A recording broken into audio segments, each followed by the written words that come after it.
She didn't steal a lottery ticket. She sold one. And not just any ticket, a $1 million golden winner that hadn't even been claimed yet. That's how the story began. It started in private dining rooms, in charity galas, champagne glasses, tailored suits, people who believed they were too sophisticated to be fooled. And at the center of the room stood a woman named Isabella Kane, elegant, calm, magnetic.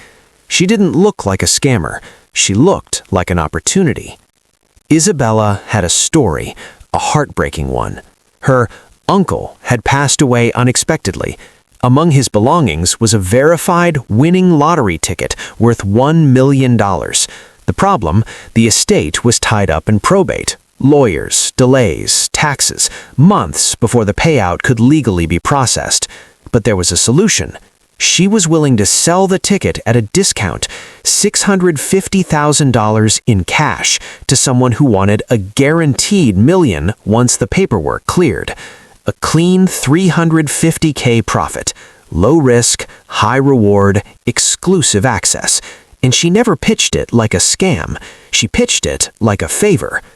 "You're not buying a ticket," she'd say softly. "You're helping me unlock what's already mine." She had documents, photocopies of the ticket, a verification slip from the lottery office, even a lawyer, or someone pretending to be one, who confirmed the claim was real but delayed. The first buyer hesitated.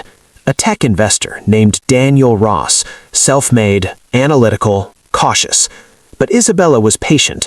She didn't pressure him. She let him verify everything.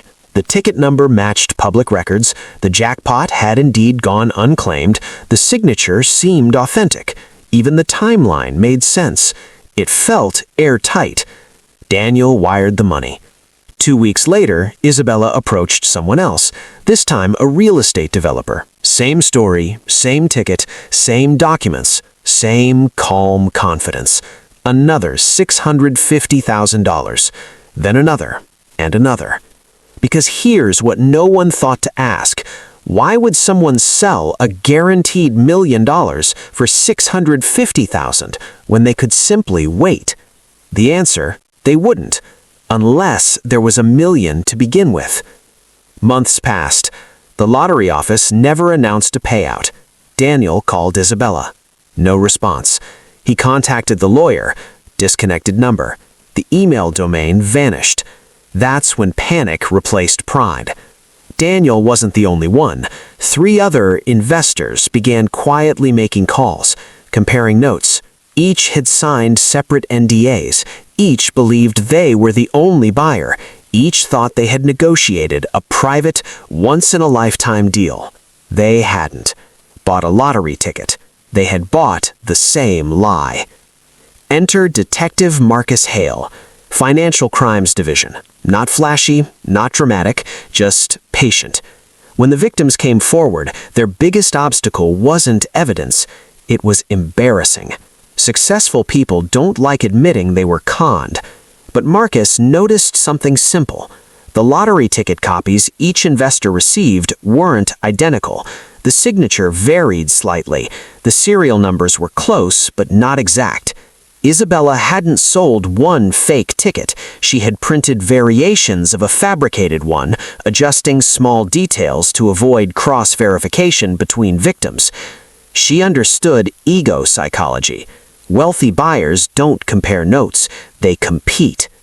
Marcus traced the fake law firm first, a rented virtual office, prepaid phones, Shell LLC registered 3 months earlier. Then the bank transfers. Isabella had layered the funds through multiple accounts, moving money within hours of receipt. But she made one mistake. She paid for a luxury apartment in Miami using a traceable wire directly from one of the Shell accounts. That was enough. When authorities arrested her, she didn't resist. She smiled, calm, composed, as if she'd always known the ending. In court, the victims sat silently, not furious, humiliated. One lost retirement leverage, another liquidated stock positions to free up cash. One had borrowed against property. They weren't greedy, they were confident. and confidence is easier to manipulate than desperation. The prosecution revealed the total haul, nearly $3.4 million. There had never been a winning ticket. The unclaimed jackpot she referenced, real but unrelated. She had simply copied publicly available data and built a narrative around it. Isabella was sentenced to 12 years. But here's the uncomfortable part. If she had simply promised high returns, if she had pitched crypto, if she had said, double your money, they would have walked away.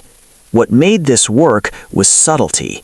It wasn't about greed, it was about exclusivity. A private edge, a quiet advantage, a shortcut that only insiders could access. That's the psychology behind elite-level cons. They don't sell fantasy, they sell privilege, and privilege feels safe. So the real question isn't how could they fall for it, it's this: if someone offered you a guaranteed $1 million, verified, documented, logically structured, would you have asked one more question, or would you have wired the money?